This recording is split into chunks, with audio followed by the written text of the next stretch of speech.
बे समाव एबसुनि आफादगिरि दीपेन बर' बिथाङा बीटीसीनि खुंगिरि बिथां हाग्रामा महिलारि बिथांखौ खावलायगोन एबा बीटीआर गोजोन गोरोबथानि दफा मावफुंनायनि थाखाय बे समाव बीटीसीनि गाहाय खुंगिरि हाग्रामा महिलारि बिथांखौ लोगो हमनायनि बाथ्राखौ फोरमायथिदों एबसुनि आफादगिरि दीपेन बर' बिथाङा फोरमायथिदों जे दिल्लीयाव जानाय जे हाबाफारि जोबखांनायनि उनावनो बे समाव बीटीसीनि गाहाय खुंगिरि बिथां हाग्रामा महिलारि बिथांखौ खावलायगोन आरो बे समाव बीटीआर गोजोन गोरोबथानि 125थि संबिजिरारि सोदांनाय आरो कार्बि आलंनि जे एसटी एबा बर'फोरनो जे एसटी स्टेटास होनायनि सायाव मोनसे जाखिनि रादाय दंमोन बे रादाय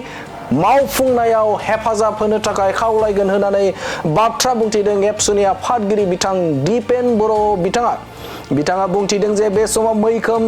सागानगिरि एबा बीटीआर गोजोन गोरोबथा बे गोजोन गोरोबथानि गुबै बे बीटीआर गोजोन गोरोबथाखौ मावफुंनायनि बिबाना भारत सरकार आरो आसाम सरकार आरो बेजों लोगोसेनो बे समाव बीटीआरनि मोनफ्रोमबो दफा मावफुंनायाव हेफाजाब खालामगिरि महरै बे समाव बीटीसीनि खुंगिरिया एबा बीटीसी सरकारा होननानै बाथ्रा बुंथिदों आरो मोनफ्रोमबो आयदायावनो बीटीसी सरकाराबो बेखौ मदद होफानांगौ मानोना बे समाव 125थि संबिजिरारि जुदि सोदांनाय जायोबा थोंजों मोन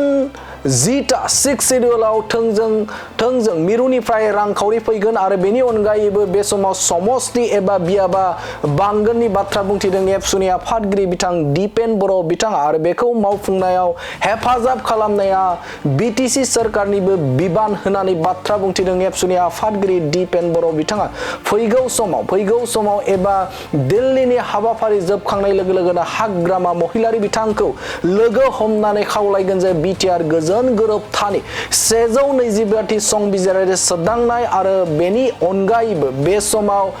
कार्बि आलंनि जे एसटी बर'फोरनो एसटी स्टेटास होनायनि सायाव हेफाजाब होनो थाखाय खावलायगोन होननानै बाथ्रा बुंथिदों एबसुनि आफादगिरि दीपेन बर' बिथाङा दिल्लीनि जन्तर मन्तरनि हाबाफारिया जोबनायनि उनाव जोङो बयबो मोजाङै मोजां जोंनि जिल्ला मिरु दखरा आरो जोंनि सोमावसारग्रा बिथांमोना आसामाव बड'लेण्डआव जों थांफिनगोन थांनायनि उनाव दुलाराय बर' फरायसा आफादा आथिखालनि बीटीसी काउन्सिलनि मुरब्बी हाग्रामा महिलारि बिथांखौ जिहेतु बिथाङा सरकारनि मुरब्बी आरो 2003 सनाव बीएलटी आसाम सरकार भारत सरकारनि जि सुक्ति जादोंमोन जि 6 शेड्यूल मोनदोंमोन बे 6 शेड्यूलनि बिथाखौ मजबुत खालामनाय माने मोर स्ट्रेंथेन मोर पावार मोर अट'नमी आरो डाइरेक्ट फाइनेन्सनि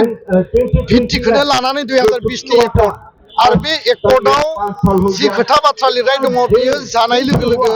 आथिखालाव काउन्सिला जि माने सरकार सालायबाय थादों बिथांमोना डाइरेक्ट भारत सरकारनिफ्राय पुंजी मोनगोन फाइनेन्स मोनगोन आसाम सरकारनिफ्रायथ' मोनखागोन दा बेखायनो बिथांमोनाबो दायित्व दङ आरो हाग्रामा महिलारि बिथाङा 2020 सनाव बिथाङा सुक्तिनि सासे साखि सागानगिरिमोन उइटनेस सिगनेटरि आरो बेखायनो दुलाराय बर' फरायसा आफादा दिल्लीनिफ्राय थांनायनि उनावनो हाग्रामा महिलारि बिथांजों सावरायनायनि थाखाय जों हाबाफारि लागोन आरो बिथांखौ लोगो हमनानै काउन्सिल सरकारनिफ्राय सुक्ति इमप्लिमेन्टेसननि थाखाय जोङो मदद बिगोन सुक्तिनि मावनांगौ दायित्वआ भारत सरकार आसाम सरकार सुक्ति इमप्लिमेन्टेसननि मेन जाय माने इन्स्टिट्यूशन आरो गभर्नेन्सआ जाहैबाय भारत सरकार आसाम सरकार आरो बेखौ मदद होनांगौआ जाबाय बीटीसी सरकार आरो बेखायनो हाग्रामा महिलारि बिथांखौ जों लोगो हमगोन।